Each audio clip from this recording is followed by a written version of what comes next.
Gálatas capítulo 6.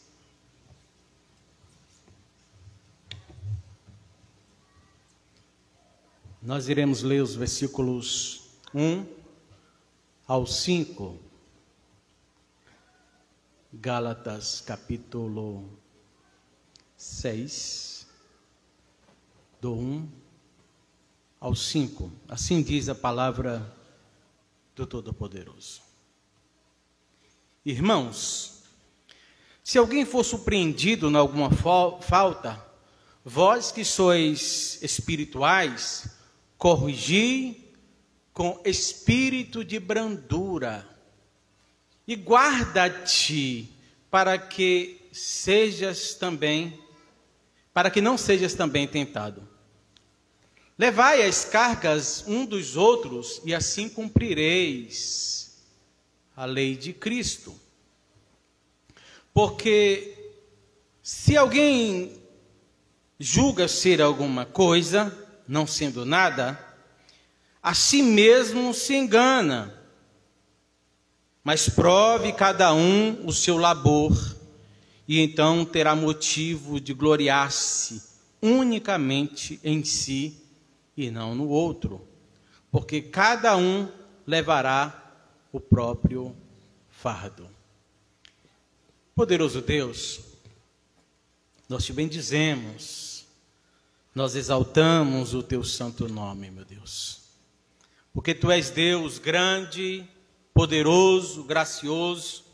Nós te louvamos por cada instante desta reunião, Pai amado, por cada canção entoada, por cada palavra dita, tudo que tenha sido feito até aqui, e que é para o louvor do nome, para a glória do Senhor.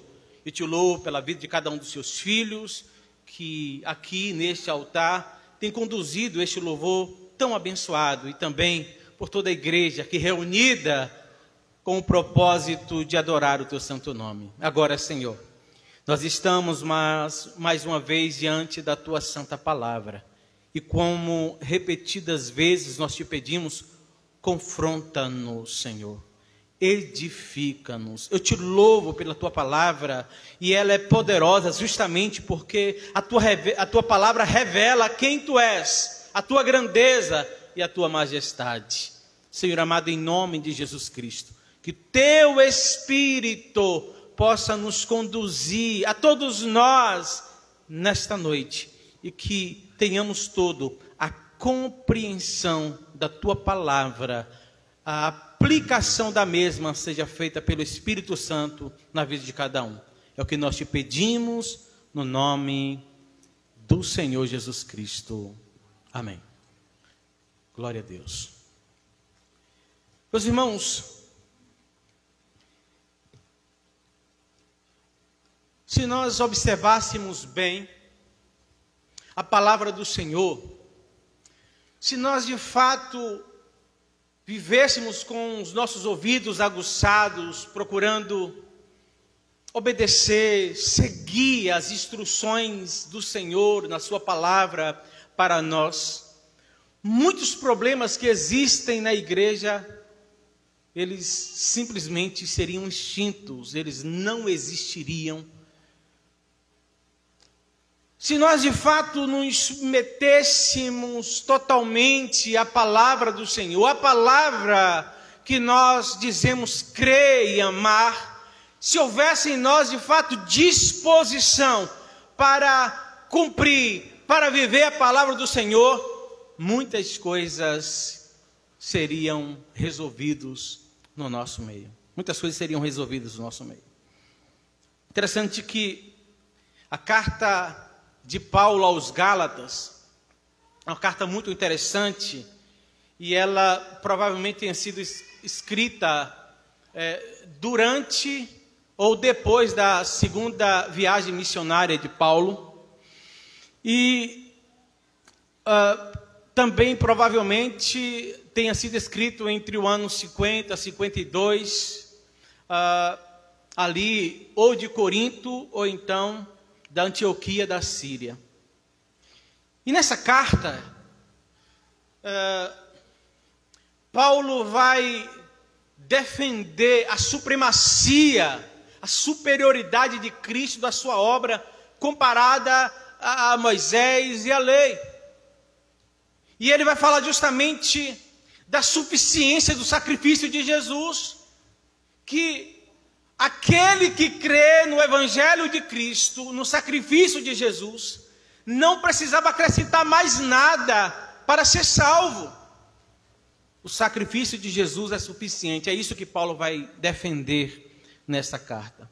E o resumo, a gente vê que um resumo da carta, no primeiro capítulo, por exemplo, Paulo vai falar do seu testemunho de conversão aos Gálatas, mas não é apenas para falar do seu testemunho de salvação, de conversão. Ele vai falar do seu testemunho mostrando quem ele era, como é que ele entendia ser a lei, e é chamado por Cristo, e o que ele recebe para pregar, o que o levou a se converter, foi a mensagem de Cristo e a ordem que ele recebeu, a doutrina que ele recebeu, era isso que ele ensinou, e a doutrina que ele recebeu, o chamado dele consistia em um chamado diretamente divino, e tudo que ele pregou, ele não pregou nada além do que Cristo mandou ele pregar. Logo, a mensagem que ele pregou foi a suficiência de Cristo, e estava muito acima da lei, porque Cristo cumpriu toda a lei. Os capítulos 2 e 3, o apóstolo Paulo, então, pensando na origem da sua mensagem, pensando de onde veio a doutrina que ele pregava e que ele pregou às igrejas da Galácia, Paulo, então, nos capítulos 2 e 3, Paulo vai asseverar que a lei é insuficiente para a salvação, e que somente o sacrifício de Jesus é suficiente. E que a lei, e Paulo vai colocar ali nos capítulos 2 e 3, que a lei foi uma espécie de tutor, que conduziu o pecador a Cristo. A lei mostrou que somente Jesus poderia resolver o problema do pecado, e ele o fez através do sacrifício de Jesus. E então, nos capítulos 4 e 6, Paulo vai trazer um alerta aos Gálatas, dos capítulos 4 a 6, Paulo vai trazer um alerta aos Gálatas do perigo de se tornarem escravos da lei. E ele chega a dizer: olha, vocês começaram pelo Espírito, e vocês vão terminar pela carne. Vocês ouviram a mensagem do Evangelho, e vocês confiaram, vocês creram na mensagem do Evangelho, e vocês foram salvos por causa disso. Qualquer coisa que vocês façam para acrescentar como um princípio para que vocês sejam salvos, vocês estão deixando o que é espiritual, o que vocês receberam da parte de Deus, e vocês têm o perigo de se tornar escravos da lei e das leis dos homens. É interessante que a grande ênfase na carta de Paulo aos Gálatas é justamente, ele vai afirmar categoricamente que a fé em Jesus Cristo, a fé em Jesus e em sua obra é o único modo, a única maneira que alguém pode ser declarado justo.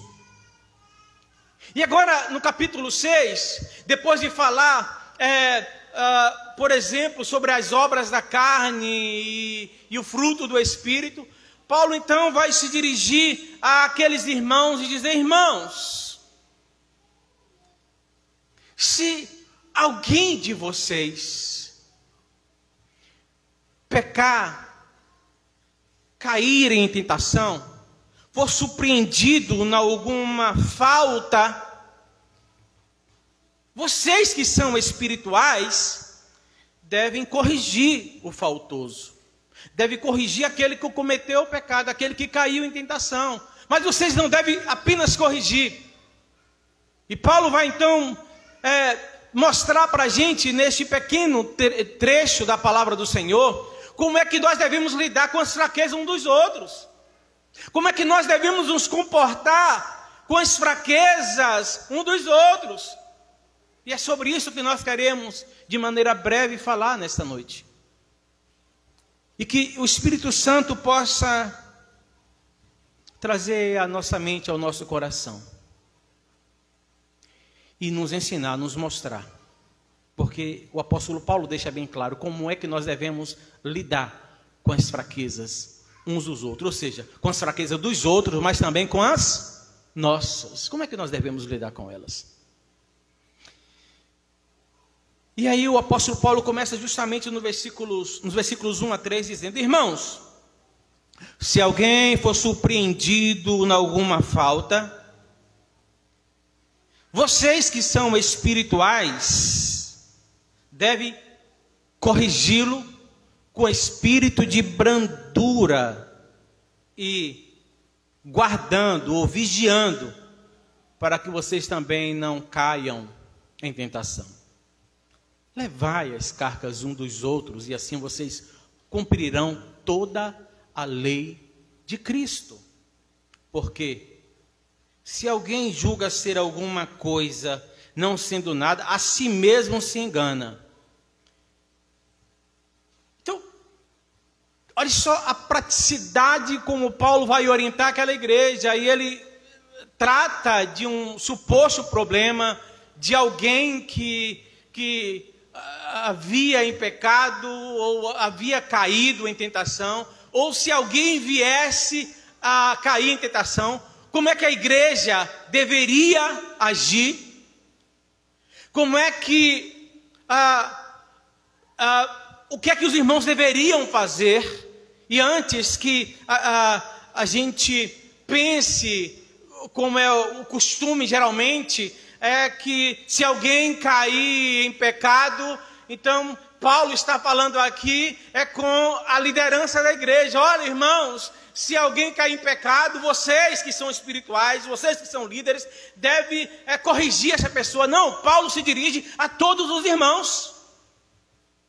E a primeira providência que Paulo fala: olha, se alguém da igreja, se alguém entre vocês caírem em alguma tentação, se vocês de alguma forma forem surpreendidos com alguma falta, e que faltas são essas? Ora, o contexto que nós temos direto nessas faltas é justamente o capítulo 5, os versículos 19 a seguir. Ora, as obras da carne são lascívia, prostituição, orgulho,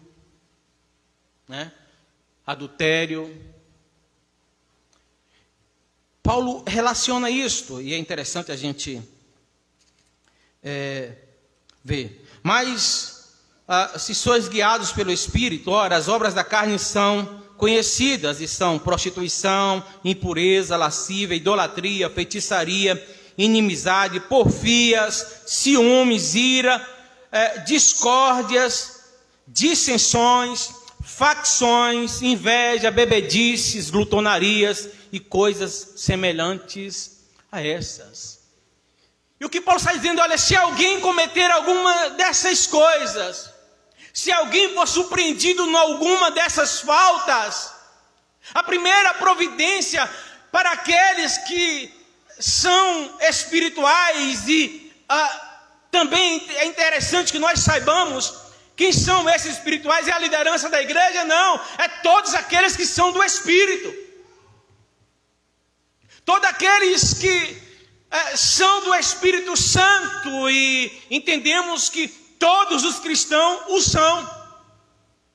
E Paulo está dizendo: olha, se alguém for surpreendido em alguma falta, em alguma dessas faltas, toda a igreja deve corrigi-la, os irmãos devem corrigi-lo.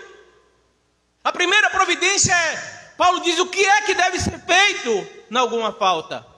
Corrigir. E o que é corrigir, irmãos? Como é que nós devemos corrigir? E aí Paulo vai dizer: com brandura,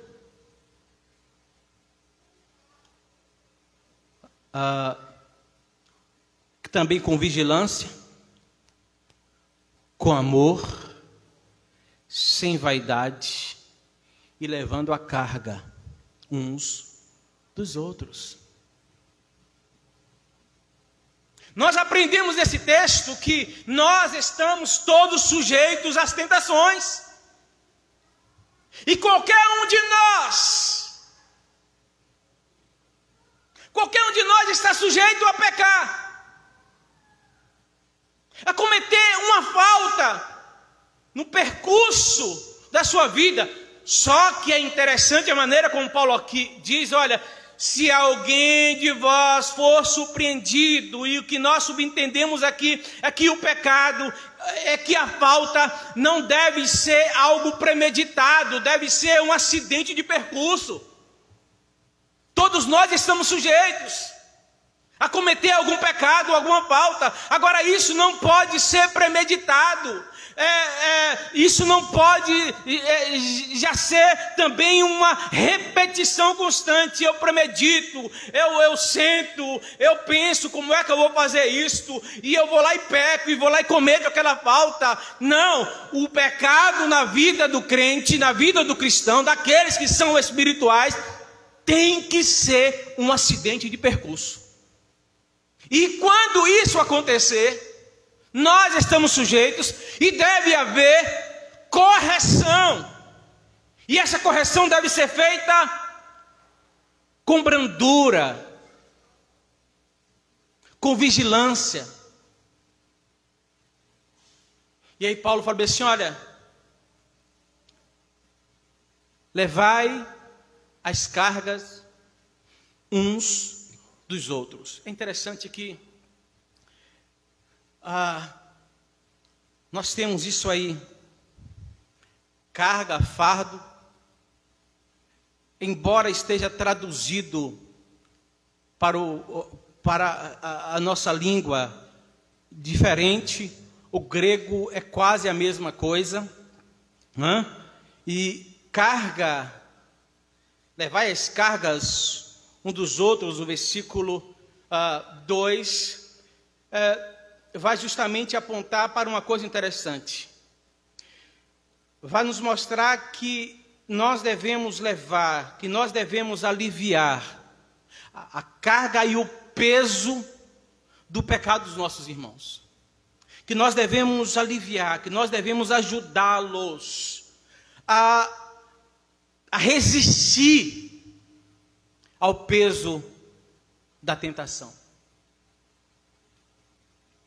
E parece que, e mais à frente a gente vai ver que Paulo de novo vai falar sobre essa questão da carga, do fardo, que cada um tem o seu, mas na verdade não há uma incoerência naquilo que Paulo fala. Mas aqui a gente tem que entender que levar a carga um do outro, e no versículo 1 ainda ele diz, olha, corrigir com espírito de brandura, e guarda para que vocês também não sejam tentados. Levai as cargas um dos outros, e assim cumprireis toda a lei de Cristo. E qual é a lei de Cristo? Em certa ocasião, os fariseus chegam para Jesus e ficam muito alegres com as respostas sábias que Jesus dá, e eles fazem uma pergunta que é fundamental. Senhor, nos diga, nos responda, qual é o principal, o maior dos mandamentos? E o Senhor então responde, honrarás e amarás a Deus acima de todas as coisas, com toda a tua força, com todo o entendimento. E eles pensavam que Jesus, e eles se alegram, e pensam que Jesus vai parar por ali. Jesus diz, olha, mas eu tenho também um segundo mandamento, que é semelhante a esse. Amarás ao teu próximo como a ti mesmo. Então o apóstolo Paulo vai orientar os irmãos, olha irmãos, se houver entre vocês alguém que seja acometido em alguma falta, surpreendido em alguma falta, que tenha cometido algum pecado, vocês não devem passar em branco e não corrigir. E quem faz isso não é somente a liderança. E aí deixa eu abrir uma parêntese aqui, que eu acho que isso é muito interessante.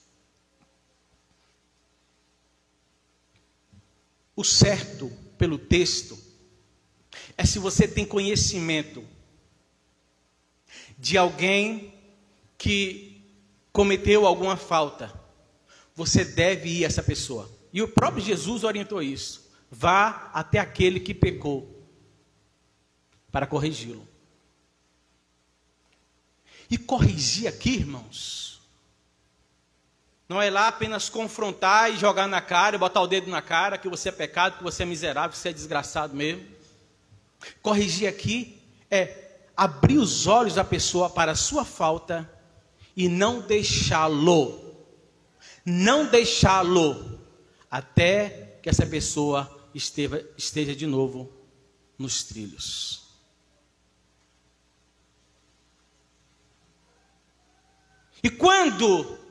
E a gente vai entender que o certo deveria ser isso. O certo, o correto, o ideal seria isto. Se qualquer um dos irmãos percebesse alguém cometendo alguma falta, fosse até esse irmão e ajudasse, corrigisse, mostrasse e abraçasse essa pessoa. Ou quando você não tiver condição de fazê-lo de jeito nenhum, aí sim, chama um líder, um responsável, que de fato se interesse por aquela situação e recuperar aquela pessoa, e participa para esse líder e peça que ele ajude aquela pessoa a se levantar. Mas, por via de regra, o que nós vemos é o seguinte: alguém pega, ainda mais hoje na era do WhatsApp, pega o telefone e fala: Catiane, não te conto. Eu vou te falar aqui, eu vou pedir duas coisas. A primeira não é para tu falar para ninguém. E o propósito não é por nada não, é para tu orar por essa pessoa. Ora por essa pessoa porque cometeu isso e isso e isso. O propósito, eu estou ligando para você orar. Ok, tá bom, pastor. Catiane, eu termino de desligar, Catiane liga. Ô Ney, não te conto uma coisa. Eu vou te falar agora, não é para falar para ninguém, não é para tu orar. Daqui a 10 minutos todo mundo está orando por aquela pessoa que caiu. Só que não.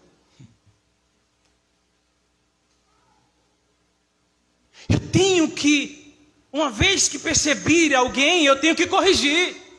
E fazê-lo com brandura. Não é colocando a pessoa e acusando mais ainda, não. Eu tenho que fazer com brandura, falando, mostrando o pecado. Agora, meu irmão, você não vai ficar assim. Vamos erguer. Irmãos, e eu entendo. Talvez eu esteja até equivocado em falar isso. Eu entendo que se todos nós agirmos assim, às vezes vai ter caso que a pessoa não vai precisar nem ser disciplinada, nem levar para o pastor, e nem para a liderança da igreja. Porque eu fui um agente de Deus para corrigir aquela pessoa, e aquela pessoa voltou à comunhão, aquela pessoa reconheceu o seu erro, e aquela pessoa pediu perdão, e aquela pessoa voltou ao seu estado anterior em Cristo Jesus. E às vezes eu não preciso nem falar para ninguém, nem disciplinar a pessoa, porque eu fui instrumento de Deus para corrigir aquela pessoa e a levantá-la novamente. Interessante que Lutero, comentando esse texto, ele fala algumas coisas interessantes demais. E ele comenta o seguinte: irmãos, se vocês perceberem, for surpreendido por alguma fraqueza, vocês que são espirituais, vocês que são do Espírito Santo, vocês devem ir lá com brandura, com amor, corrigir essa pessoa. Vocês devem falar da palavra, corrigir essa pessoa, mostrar que ela de fato pecou e precisa se reconciliar. Só que vocês têm que ir com braços de mãe, para dar o afago. Sabe, a mãe, o pai que corrige o filho, que bate quando tem que bater, mas na mesma hora dá com a mesma mão que ela bate, ela afaga e dá carinho. Hoje estava vendo, logo depois do almoço, estava passando aquele programa que eu gosto demais. Todo mundo odeia o Cris. E o Cris vai para um restaurante que o pai ganha lá uma promoção. E ele estava querendo conquistar uma menina lá. Então ele ouviu os conselhos errados e estava dando uma de valentão, e tirando a maior onda lá no restaurante com essa menina, com a garçonete, com o gerente. Eu sei que ele está discutindo com o gerente, a mãe chega por trás, Cris, ele olha, o quê? Aí a próxima cena, a Cris está de bruços no hospital, e a mãe deu um chute que o sapato entrou no bumbum. E a mãe toda preocupada. Ao mesmo tempo que ela deu um chute que levou ele para o hospital, ela estava ali preocupada e acariciando o filho. Isso faz sentido no que Lutero falou. Que nós devemos corrigir sim. Agora, devemos, assim como Paulo orientou, nós devemos fazê-lo com ternura, com brandura, com amor e com vigilância também, porque pode ser eu que esteja naquela situação. E nós vivemos uma geração, primeiramente, que as pessoas não querem ser corrigidas.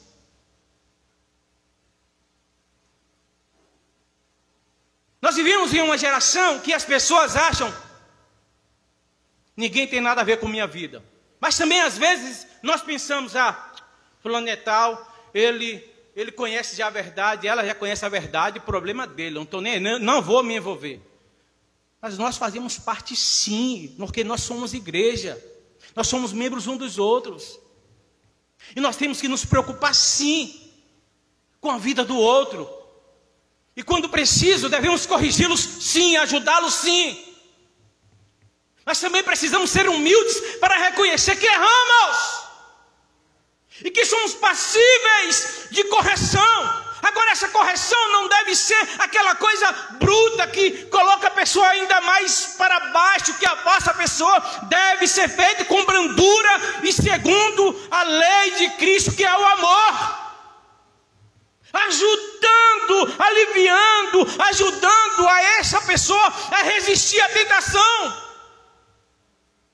E como é que eu posso ajudar alguém a resistir à tentação? Como é que eu posso resistir às tentações? Aí tem uma historinha que conta que um menino estava em uma quitanda, em uma loja de frutas. Aquele menino ficava observando aquelas peras bonitas, aquelas maçãs, olhando, igual o cachorro na vitrine, né? De carnes. E aí chegou o dono do açougue, o que é, menino, que você está aí? Você está querendo roubar, é? E ele fala, não, eu estou tentando não roubar. Estou com vontade doida de roubar, mas eu estou tentando resistir. Como é que eu vou resistir se eu sei que essa é a minha fraqueza? Então existem situações, irmãos, que eu tenho que me afastar, que eu tenho que sair fora. Existem pessoas que eu tenho que me afastar. Existem ambientes que eu tenho que me afastar. Se aquilo é uma fraqueza para mim, se aquilo é uma tentação para mim, eu não vou poder resistir se eu estiver ali, se eu permanecer ali. Então, se isso está sendo uma tentação, eu tenho que fugir dessa situação.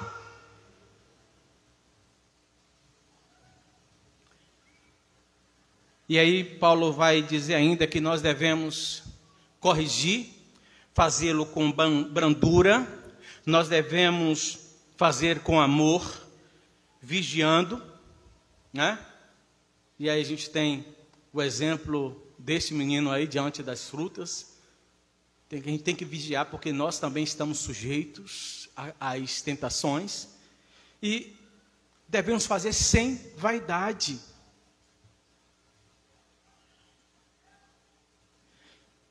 Tem gente, Paulo diz, olha, porque se alguém pensa ser alguma coisa,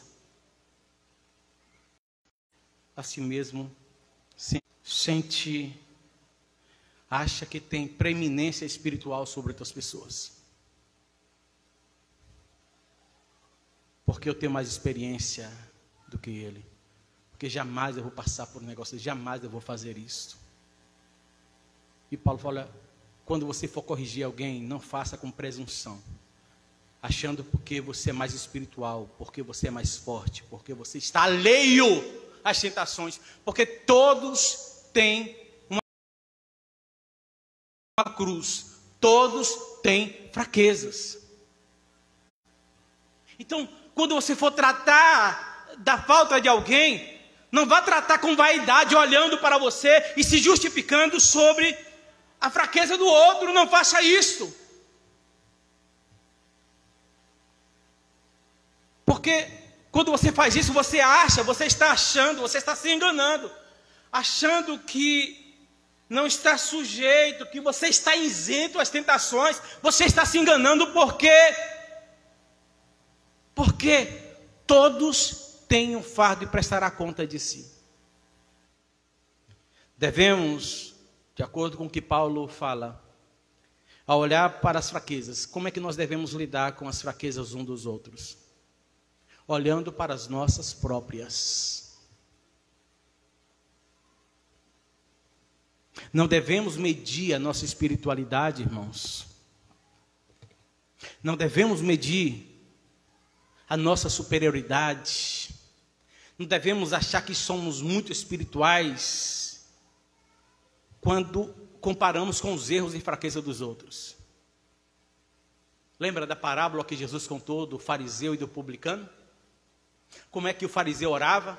Ó Senhor, eu te dou graças, porque eu não sou como esse publicano, miserável pecador. Eu dou dízimo, eu oro, eu jejuo, eu faço, eu aconteço. E o publicano nem sequer tem coragem de olhar aos céus e diz: Senhor, sê propício a mim, pecador. Ser favorável, porque eu sou pecador mesmo, sou miserável mesmo. E Jesus critica justamente a ação dos fariseus, porque eles olhavam e se achavam super espirituais, mas olhando as fraquezas dos outros. Só que o nosso paradigma, o nosso modelo, não é o irmão e nem a fraqueza dele. O nosso modelo é Jesus Cristo. E quando nós formos julgar a nós, quando nós formos olhar as nossas boas ações, nós devemos olhar para Cristo, assim como Paulo fez. E quando ele fez isso, quando ele passou a fazer isso, ele considerou toda a sua obra como um trapo de imundícia. Então, quando nós formos perceber as faltas existentes na igreja, nós devemos olhar e julgar as pessoas olhando para nós. Olhar as pessoas olhando para nós, mas com o nosso olhar posto em Cristo Jesus e a sua perfeição. Ele é que é o nosso paradigma, ele é que é o nosso modelo. E quando nós olhamos para a santidade de Jesus, para a vida de Jesus, e olhamos para nós somos ridículos. E Paulo está dizendo: olha, quando vocês forem olhar, prove cada um o seu próprio labor. Então, não fique se gloriando sobre os defeitos e fraquezas dos outros, não. Olhe para as suas próprias obras e as compare com Cristo. Sirva ao Senhor, olhe e trate das fraquezas uns dos outros, mas olhando para Jesus. E o ideal dessa pessoa não é ser igual a você, é ser igual a Cristo. E aí Paulo falou: porque cada um haverá de levar o seu próprio fardo. E aí de novo, aquilo que Paulo fala no versículo 2, acerca desse fardo, que é a carga. E ali no versículo 2 está dizendo: ajude, leve as cargas uns dos outros, leve os fardos uns dos outros, ajude uns aos outros na sua carga. Paulo está dizendo: olha, ajude essas pessoas a resistir ao peso do seu pecado, as suas fraquezas, as suas tentações. Ajude essas pessoas a não sucumbirem a não caírem. E agora Paulo diz no versículo 5, olha, porque cada um levará o seu próprio fardo, a sua própria carga. O que Paulo está falando aqui o significado da palavra ali é responsabilidade espiritual. Cada um tem a sua responsabilidade. Mas também é a minha responsabilidade ajudar o outro. Eu vou ter que prestar conta diante de Deus pelas minhas próprias obras. Eu não vou prestar conta pela obra de ninguém, sejam elas louváveis ou de fraquezas. Cada um responderá por si. Mas também é responsabilidade minha não somente cuidar de mim mesmo, não somente cuidar para que eu mesmo resista às tentações. Eu também, é responsabilidade minha ajudar o outro a levar a sua carga, amenizar as tentações dessas pessoas. Irmãos, e como é que eu posso fazer isto? É estando junto, é levando a palavra, é orando juntos, é um orando pelo outro, é um reconhecendo as dificuldades do outro, é ajudando a aliviar as tentações, e uns são mais fracos do que os outros. Isso é uma realidade na igreja. Uns estão mais preparados, outros menos preparados, mas o propósito aqui, nós somos chamados para o mesmo propósito, a salvação em Cristo Jesus, e nós fazemos parte de uma comunidade que nós devemos nos apoiar e ajudar uns aos outros, inclusive no tratamento de algumas faltas que possam existir, que certamente existem entre nós. E aí Paulo vai encerrar dizendo, em outras palavras, que não podemos medir o nosso relacionamento com Deus com base nas fraquezas do irmão. Nosso referencial é Cristo. E devemos exercer o nosso ministério, não para a nossa vanglória. Devemos ser quem somos em Cristo Jesus. Devemos ser crentes espirituais. Devemos ser fortes. Devemos ser vigilantes. Devemos ter uma vida de oração. Devemos ter uma vida de comunhão. Devemos ter uma vida exemplar. Mas tudo o que fizermos deve ser para a glória de Deus e não para mostrar mais forte ou mais espiritual do que outro. E é isso que Paulo está criticando na igreja. E se nós observássemos estas coisas de fato, muitos problemas, muitas fraquezas, muitas coisas desnecessárias deixariam de existir no nosso meio, na igreja do Senhor. Coloquemos em pé em nome de Jesus.